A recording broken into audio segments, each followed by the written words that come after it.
Lord, the stillness of this room is a lie. On the outside, everything is calm, but on the inside, there is the deafening noise of a bullet train, the train of everyone else's life, which passes me by at high speed, shaking the foundations of my soul and leaving me behind, covered in dust and irrelevance. I am here, standing still at the station, holding a suitcase full of old dreams and plans that never left the paper, and I watch as everyone else boards. The express train of the successful career, the sleeper car of the happy marriage, the freight train of the growing family. They all depart one after another with their celebratory whistles, and I remain here on the platform with a frozen smile on my face, waving while a part of me screams in silent desperation. My main window into this torture is this small luminous screen I hold in my hands. It is the portal to the spectacle of others' progress. I slide my finger and the parade begins. The first photo, a childhood friend, radiant in her wedding dress. The photo album is perfect, each image a promise of eternal happiness. I feel a pang. It's a toxic mixture of genuine happiness for her and a bitter sadness for me. My heart says, "Congratulations," but my stomach churns and asks, "And you? When will it be your turn?" I leave a like, a red heart that hides the paleness of my own chest. I scroll a little further. A college classmate, the one everyone said would amount to nothing, is standing in front of his new company. The caption speaks of hard work,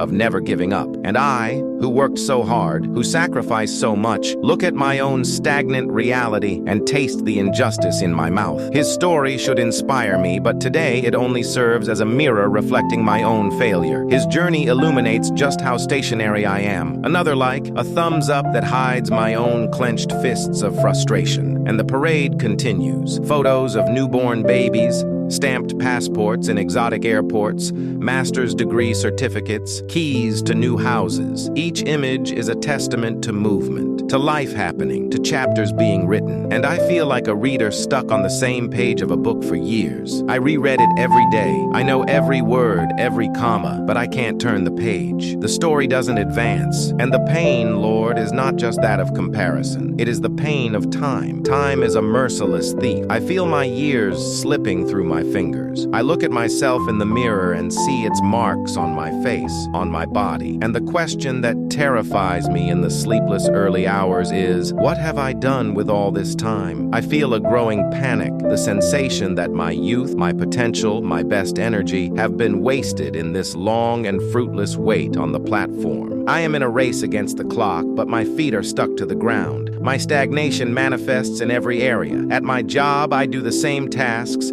attend the same meetings, listen to the same complaints. There is no challenge, no growth. It is a safe harbor, yes, but ships were not made to stay safe in the harbor. They were made for the open sea, and my soul longs for the ocean, but is afraid to lift the anchor from my dock of mediocrity. In my personal life, the patterns repeat. The same failed attempts to create new habits. The same dynamics in relationships that go neither forward nor backward. I feel trapped in a time loop, reliving the same year over and over, just with a different number on the calendar. And the shame is my most constant companion. It is the shame I feel at family gatherings when the inevitable question arises, "So anything new in your life?" And I have to become a master of evasion, a verbal illusionist, deflecting the focus with a joke or a question about the other person's life. Because the truth, no, auntie, nothing new. I'm still exactly where I was the last time we saw each other, just a little more tired and hopeless, is unthinkable. To say it out loud would be like signing my own certificate of failure. So I lie, I perform. I pretend that my stagnation is a conscious choice, a Zen lifestyle, when in fact it is an involuntary prison. And I turn to you, and my prayer is a tangle of frustration and confusion. Lord, what is the problem with me? I pray, I read your word, I try to be a good person. Why don't the doors open for me? Why isn't my line moving? I see people who seem to have much less faith than I do, and their lives flow, things happen. And me? I'm here, doing everything right, and my life is a desert. Have you put me in a waiting period, or have you forgotten about me? Is this a test to strengthen my faith, or is it a sign that I took the wrong path a long time ago and am now lost? My faith becomes fragile in the face of your silence, because your silence to me feels like absence. It feels like indifference. I cry out for movement, and you give me stillness. I ask for answers, and you give me more questions. I ask for a sign, and all I see are the blessings in the lives of others. And I confess with a heavy heart that this hurts me. It hurts to feel that you are handing out train tickets to everyone everyone else and skipping my turn repeatedly. I don't want to feel this envy anymore. It is the ugliest and most useless of feelings. I want to be able to celebrate my friends' victories with a pure and complete heart. But for that, I need to feel that my own journey also has value, that my own time is also sacred. And right now, I feel none of that. I feel that my time is being wasted and that my story doesn't matter. So, my prayer today, coming from the cold bench of this train station, is a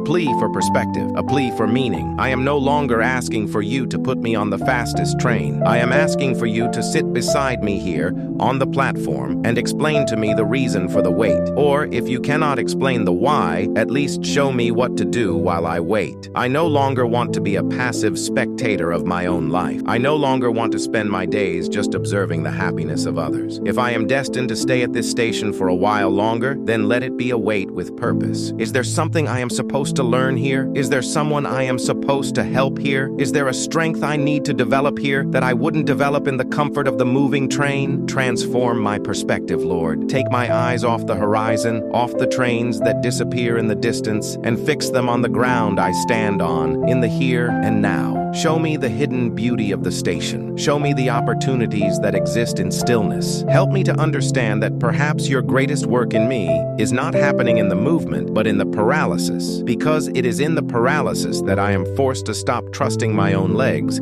and to learn to trust only in you. If this is the lesson, Lord, I am a reluctant and stubborn student, but I am here, ready to finally start paying attention in class. And as I ask this question, what am I supposed to learn here? I feel a small but seismic shift happen within me. The posture of my heart changes. I cease to be the complainer knocking at your door demanding explanations, and I become the student who sits in the front row of the classroom, waiting for the lesson. My prayer ceases to be a list of grievances and becomes a blank notebook with a single sentence at the top. Lord, teach me. And the first lesson you begin to write on my soul is that of confession. I need to confess the true source of my pain, the idolatry I didn't realize. Lord, I continue, and the words now come out with the painful clarity of self-awareness. I confess that my suffering is not born purely from my situation, but from my obsession with the situation of others. I built my spiritual house with windows that only looked out onto my neighbor's garden, and seeing his flowers, I cursed my own land, which seemed barren to me. I used their achievements as your only measure of blessing, and since I did not have them, I concluded that I was under your curse. Forgive me, Father. Forgive me for turning life into a competition. Forgive me for envying the story you wrote for my brother instead of honoring the mystery of the story you are writing for me. As I confess this, as I pull out this root of comparison, I feel a relief, a small space to breathe, and in this space, I dare to question the trains themselves. Lord, these trains that I so admire, that run at high speed to destinations called success, wealth, recognition, are they the only trains on your railway network, or are there others, slower trains that stop at smaller stations, stations called humility, patience, character, compassion? Is it possible that you have put me on one of those trains, a freight train, slow and heavy, and I am complaining because it is not the bullet train I see passing by? Help me to value my own kind of journey. And then you give me a new image, a new metaphor for my life. No longer the train station, but an open field where two trees grow. One of them is the bamboo. It grows fast, visibly, meters in a few weeks. Everyone admires it, celebrates its spectacular progress. The other is the oak. For years, it seems like nothing is happening. The seed is under the ground, and the small seedling is barely distinguishable from the surrounding grass. The bamboo is already a forest, and the oak is still a promise. And I, Lord, have felt like the oak, looking with envy at the meteoric rise of the bamboo. But today, you invite me to look beneath the earth, and you show me that, while the bamboo was growing upward, the oak was growing downward. It was in a long, silent, and invisible process of deepening its roots, seeking water from deep sources, clinging to the rocks, creating a foundation so powerful,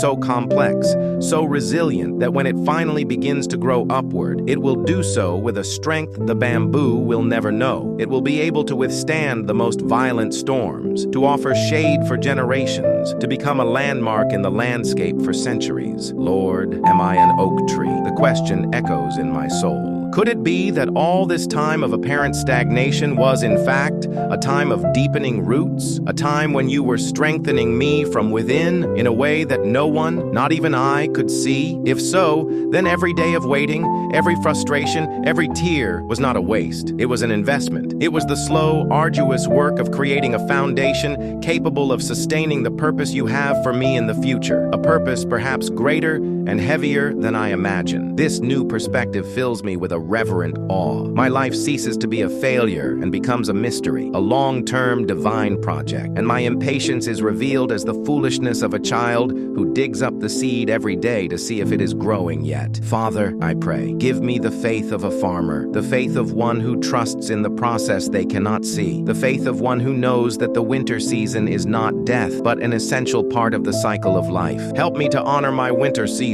Help me to rest in the darkness of the earth, trusting that the sap of your grace is still at work in me. But even with this new and beautiful image, my humanity cries out. It is hard to trust your clock when my own pulse is racing with anxiety, and I am honest with you about this. I confess that I still struggle, Lord. The theory is beautiful, but the daily practice of watching others pass by still hurts. So, I ask you for practical help. When envy strikes, help me to transform envy into intercession. Help me to genuinely pray for the person I envy, to bless their journey, to celebrate your goodness in their life, and in the act of blessing, free my own heart from bitterness. And I ask you for more. I ask you for a mission for now. If I am the oak growing underground, what do I do on the surface? Lord, since I am here, in this phase of stillness, do not let me be a passive observer of life. Transform this waiting platform into a post of service. Take my eyes off myself. Is there someone here, next to me, whose suitcase is heavier than mine? Is there someone who has already lost hope that their train will ever arrive? Use me to bring a word of comfort. Use my own experience of stagnation to connect with the pain of another. Allow my winter to serve to warm someone who is shivering from the cold. This request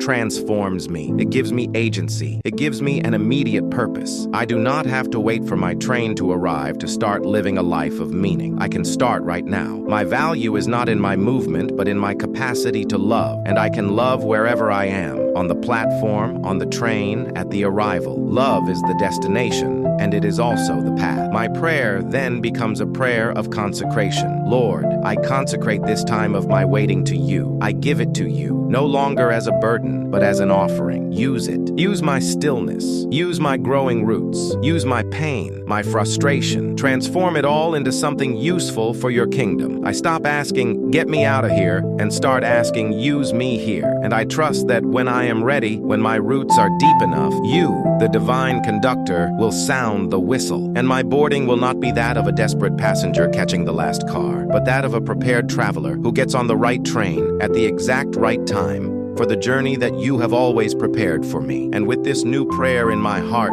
use me here. The world around me, which once seemed like a faded silent film, begins to gain color and sound. The same walls of my waiting station, which once seemed like a prison, now reveal themselves to be full of doors of opportunity that I had never noticed, simply because I was only looking at the tracks. My new mission begins the next day, in a small and almost accidental way. I am at my job, the same place that for so long was the epicenter of my feeling of stagnation, and I observe a younger, newly arrived colleague, full of that fervor and anxiety that I know so well. He is struggling with a project, clearly overwhelmed, trying to impress everyone, and in the process, making small mistakes out of sheer nervousness. The old me would have ignored him, absorbed in my own melancholy, or perhaps even felt a twinge of superiority. But the me who asked God for a purpose sees him differently. I see a fellow platform dweller, someone who is beginning to feel the weight of the world. At the end of the day, I approach him, not as a supervisor, but as an equal. Hey, I say casually, I noticed you're working really hard on that project. It's a challenge, isn't it? I remember when I started and felt exactly the same way. You're on the right track, but remember to breathe. You don't have to save the world in the first month. And then I share with him a small mistake I made in my early days, a story of vulnerability that makes him relax instantly. He looks at me, and the mask of unshakable competence he was wearing falls for a moment, and I see the scared young man behind it. Wow, thank you for saying that, he replies with genuine relief. I thought I was the only one who felt like this, and we talk for a few more minutes. I didn't solve his problem, but I normalized his struggle. I made him feel less alone, and in doing so, something extraordinary happened to me. I felt useful. stable. I felt in motion. It wasn't a forward movement towards a promotion. It was a sideways movement towards another human being. And that movement filled me with a satisfaction that no career advancement ever gave me. In that moment, I understood the answer to my prayer. My time of waiting was not a punishment. It was my training. All the pain of my stagnation, all the frustration, all the waiting had qualified me for that moment. My experience of failure gave me the empathy to connect with his fear. My long journey of growing roots gave me the wisdom to offer a perspective he didn't have. My suffering was not in vain. It was transformed into a medicine that I could now offer to others. This realization is like a key that unlocks all the doors of my prison. I begin to actively look for other opportunities to serve at my station. I call that friend who posts pictures of incredible trips, but whom I know deep down struggles with loneliness. And instead of feeling envy, I ask with sincerity, "How are you really?" And I listen. I truly listen, without thinking about my own life, without waiting for my turn to speak.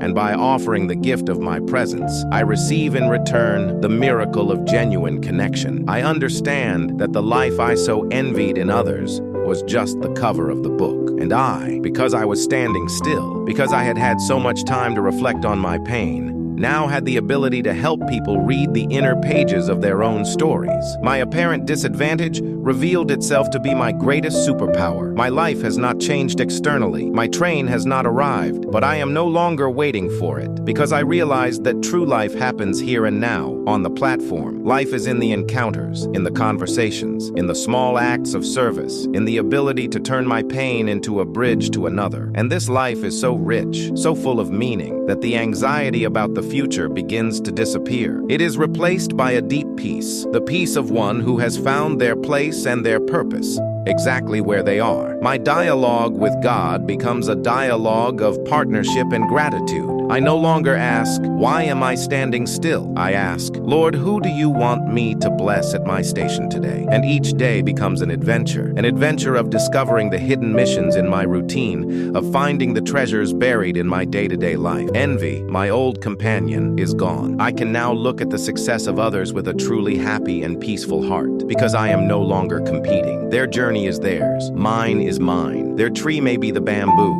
and mine the oak, and both are beautiful and glorify the same gardener. I celebrate their rapid growth, and I celebrate my own deep growth. We are different, but we are part of the same forest. Today, someone asked me, "So, anything new?" And for the first time, I felt no shame. I smiled, a genuine and calm smile, and said, "Yes, lots. I am learning to flourish where God has planted me." The answer may have sounded enigmatic to the person, but for me, it was the truest declaration of independence I have ever made. My final prayer, Lord, is no longer a cry, but a song, a serene song of gratitude. Thank you for making me wait. Thank you for the pain that taught me compassion. Thank you for the stagnation that taught me depth. Thank you for closing the doors I thought I wanted, so that I could discover the door of service, which was the one my soul truly needed. Thank you for showing me that progress is not a straight line, but a spiral that leads us ever closer to your heart. I don't know what the future holds for me. Maybe my train will arrive tomorrow. Maybe in 10 years. Maybe it will never arrive in the way I imagined, and that's okay, because my joy is no longer in the destination. My joy is in walking with you, in serving with you here and now. My life has found its movement, a quiet internal movement, but infinitely more powerful and significant than any bullet train. I am at peace. I am in my place. I am home,